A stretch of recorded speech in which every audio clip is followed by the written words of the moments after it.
ठीक है. So due to this charge distribution, what we did is that we divided it into small elements. Okay. तो हमने ये सारे एलिमेंट्स लिए. ठीक है. अब हर एलिमेंट का हमने यहाँ पे P पॉइंट पे क्या निकाला, इलेक्ट्रिक फील्ड निकाला.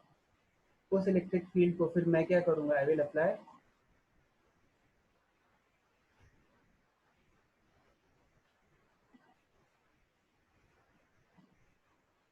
Principle of superposition.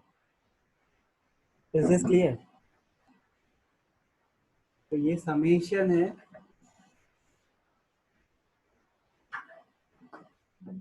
ये क्या है, समेशन है सारे वेक्टर्स का. कौन कौन से वेक्टर्स का? हर एलिमेंट पे जो इलेक्ट्रिक फील्ड आएगी उसका है. ठीक है. तो लेट अस से एक एलिमेंट इधर है, तो वो एलिमेंट लेट अस से इधर है, एक एलिमेंट इधर है, एक एलिमेंट इधर है, एक एलिमेंट इधर है, एक एलिमेंट इधर है. तो I have a very large group of discrete charges on the surface or inside the body. Now every charged particle which is acting as a discrete particle will have its field at this point P. ठीक है. ये बात समझ में आ रही है? इसका भी होगा, इसका भी होगा,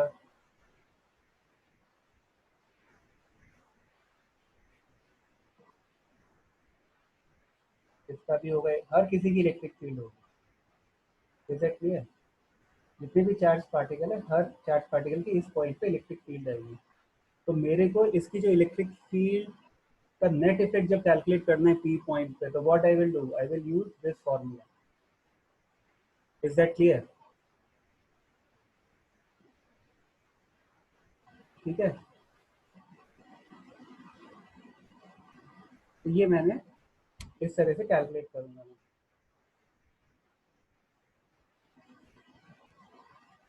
ओके. फिर now whether I can consider this delta q to be dq, that is something that we need to discuss. अब उसको हम लोग कैसे डिस्कस करेंगे, देखिए मैं आपको थोड़ा सा साइड में लेके जाता हूँ. So let us say there is a charge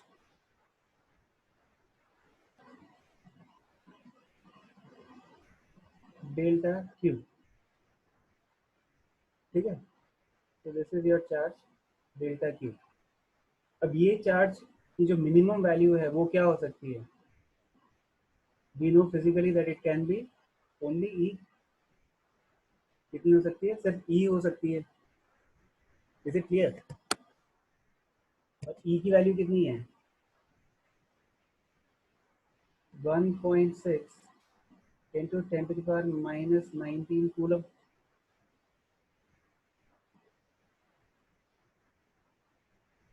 ठीक है ना. तो ये जो वैल्यू है 1.6 into 10 to minus 19 कूलम, इससे कम तो वैल्यू कभी पॉसिबल ही नहीं है. But under special conditions for approximation we can consider this delta q to be tending to 0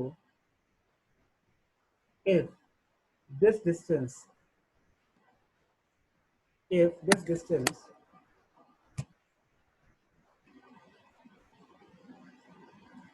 r, ये जो डिस्टेंस r है यहाँ पे,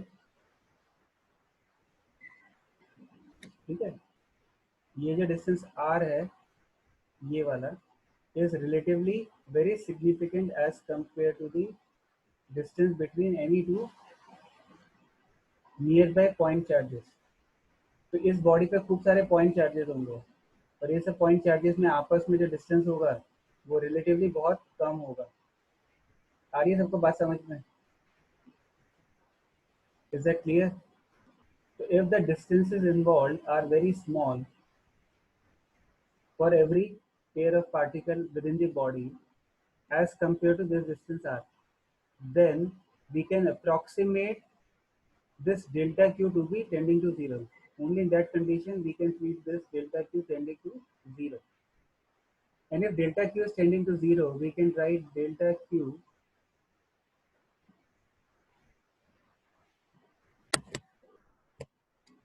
हम क्या लिख सकते हैं?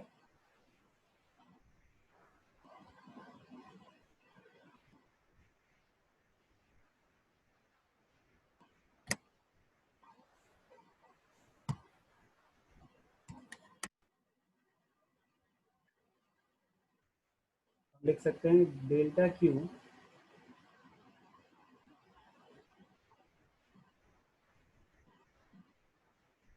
Okay this value is tending to 0 delta q to be equal to dq okay only under this condition delta q tending to 0 और वो अप्रोक्सीमेशन की कंडीशन क्या है वो मैंने आपको अभी अभी समझा दिया ठीक है तो अगर ये delta Q charge which is actually discrete can be treated as continuous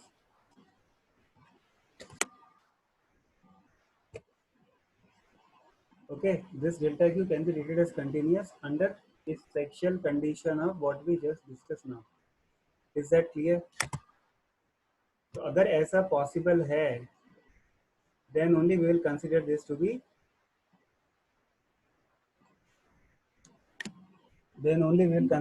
be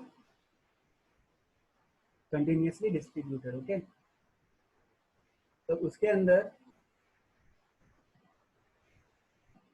तीन डिफरेंट टाइप के डिस्ट्रीब्यूशन हम लोग कंसिडर कर सकते हैं जो हमने ऑलरेडी पहले पढ़े हुए भी हैं ठीक है हमने क्या क्या पढ़ा हुआ है linear charge linear mass density पढ़ा था आपको याद हो तो ठीक है तो ये भी वैसा ही कुछ है this is your linear mass density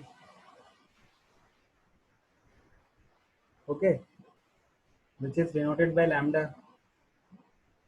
lambda is given by q by l इसकी यूनिट क्या होगी coulombs per metre similarly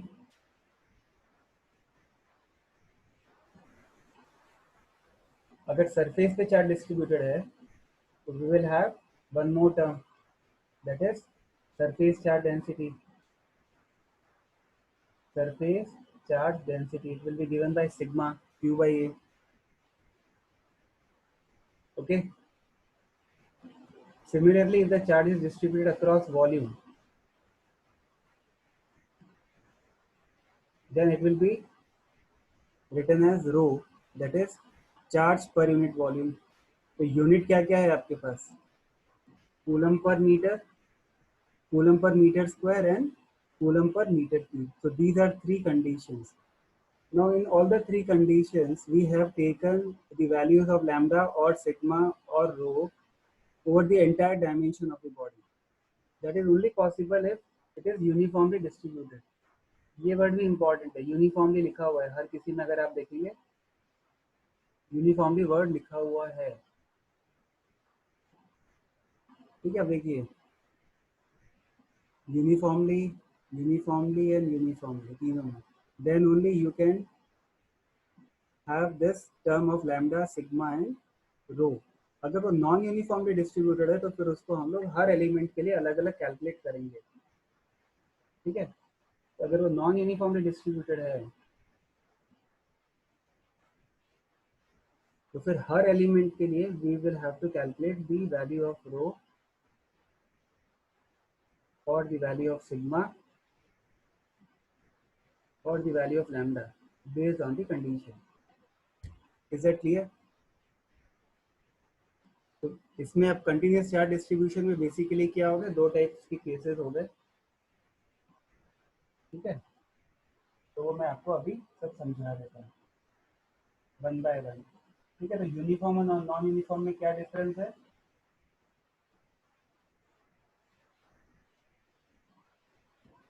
I hope सबको क्लियर हो गया अगर कोई डाउट है तो मुझे बताइए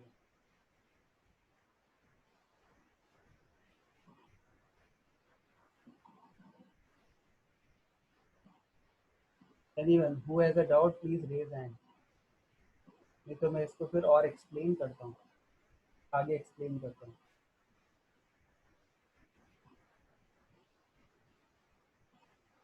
यस एनीवन सबको समझ में आ रहा है? Okay, very good. चलिए, अब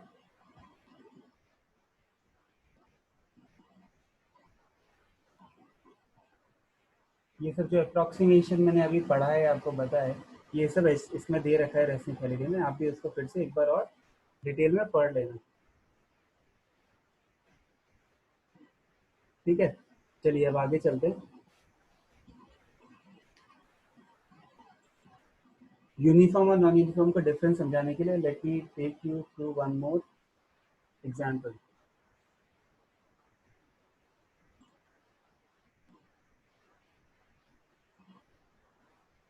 ठीक है, नाउ लेट अस से यू हैव दिस रॉड, ठीक है, which is having charge linearly distributed. Okay,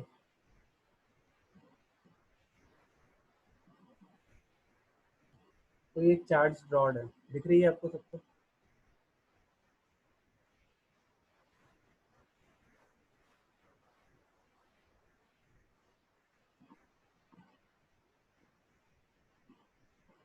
ठीक है, अब इस चार्ज रॉड के अंदर, if let's say I wish to find out lambda, that is linear charge density। ठीक है, ये लिखना नहीं है, ये सब आपको समझ में आ जाएगा। तो अगर आपको लीनियर चार्ज डेंसिटी कैलकुलेट करनी है, so that can be done in three different ways. One is that you take the total charge q and total length l, and then you write q by l. So this is the average value for the entire length. The other thing what you can do is you can take a small element on its length which has a charge delta q and its length is delta l. So if I calculate this value delta q by delta l, if that is also equal to lambda, and let's say if I take a very small element on the rod which is elemental, has a charge dq and its length is dl, and if I calculate dq by dl, if all the three terms are equal and all the three are also equal to lambda, okay, then in that case we will call this as to be uniformly distributed charge।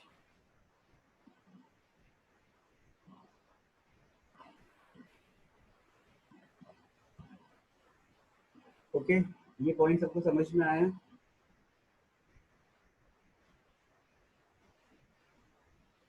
किसी को doubt है तो please raise hand.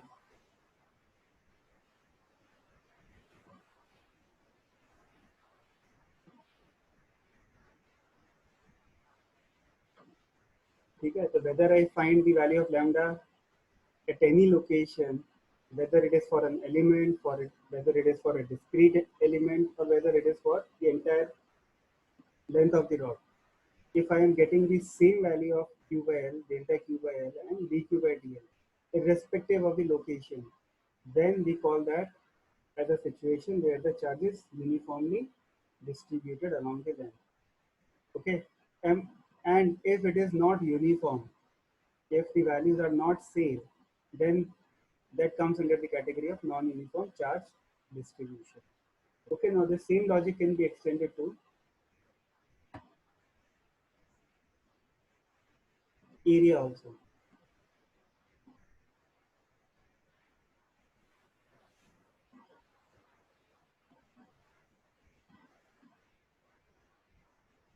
Okay, so let us say you took this area.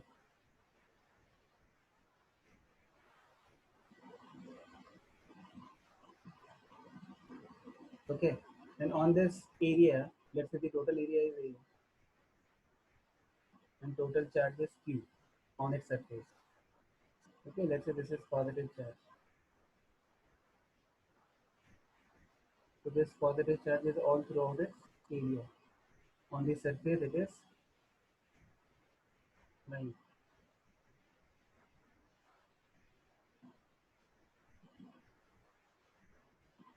Okay.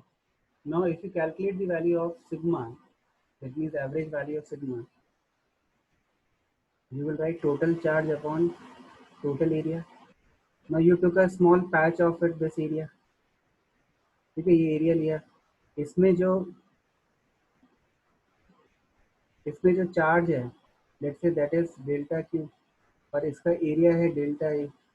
So if I calculate the value of sigma for any patch of any dimension or any location, if that value is same as q by a, or if let's say I take a very small element of area, it has a charge of dq and its area is dA, let us say, then dq by dA, delta a, delta q by delta a and q by a, if all the values are same irrespective of the location, this is a condition of uniform charge distribution. तो ये कौन सा हो जाएगा, ये भी uniformly distributed charge है, तो इसका सिग्मा यूनिफॉर्म हो गया. ठीक है. Now the same thing can be extended to volume also.